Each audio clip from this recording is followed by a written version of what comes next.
ang hambal diri sa pulong sa Ginoo karon ano ang aton masiling magapadayon bala kita sa pagkabuhi sa sala agud nga ang kaayo o kun ang grasya sa Dios magadugang. Hindi ina mahimo manapatay na kita sa sala ti ano pa ba ang pagpadayon naton sa pagkabuhi sa sala.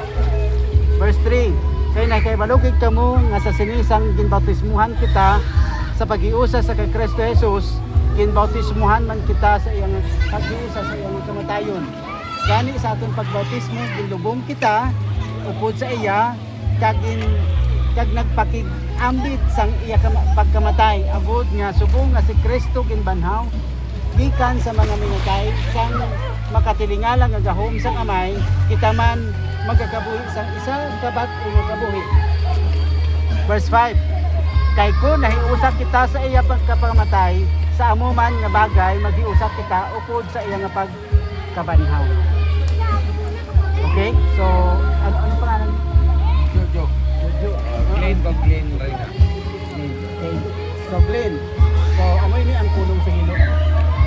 But sa lingon subong adlaw no, actually ang bautismo ginabalan siya mo ni pastor. Ano ang bautismo?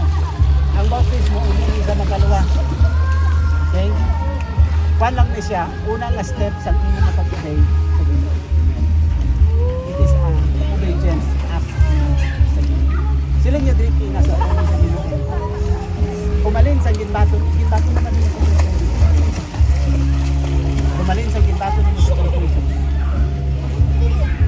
Tungod sa kay pastor, tungod sa imong nga desisyon sa Ginoo na magsulong sa iyo. Dito na ikaw na lang. Kay siling sa chapter 6 verse 5 to 6 sa 2 Corinthians karon adlaw. But silingon sa ginbato ng sa Kristo Jesus.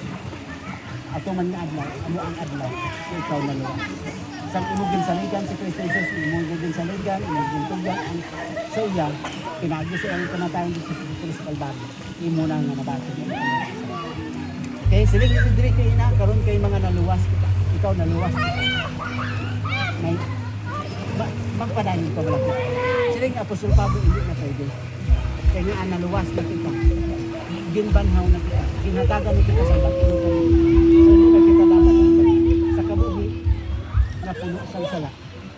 Puno sang wala sang paglain. Okay? Karon kay puno na kita sang paglain. Ang wato na lang natin anong paglain. Matahong mag-alagat sa Ginoo. So, grado. Manami. Yes. Pagkatapos ini karon, kinahanglan preparahan naman. Kaya ang kaawat hindi lang gini-gusto. Mahimot sila sa paagi. Agad mo nakuha ka niya balik. Pero for sure, siling sa pulong sa Ginoo, ang tanang niyara sa mga kami. Hindi na maagaw. Hindi na maagaw.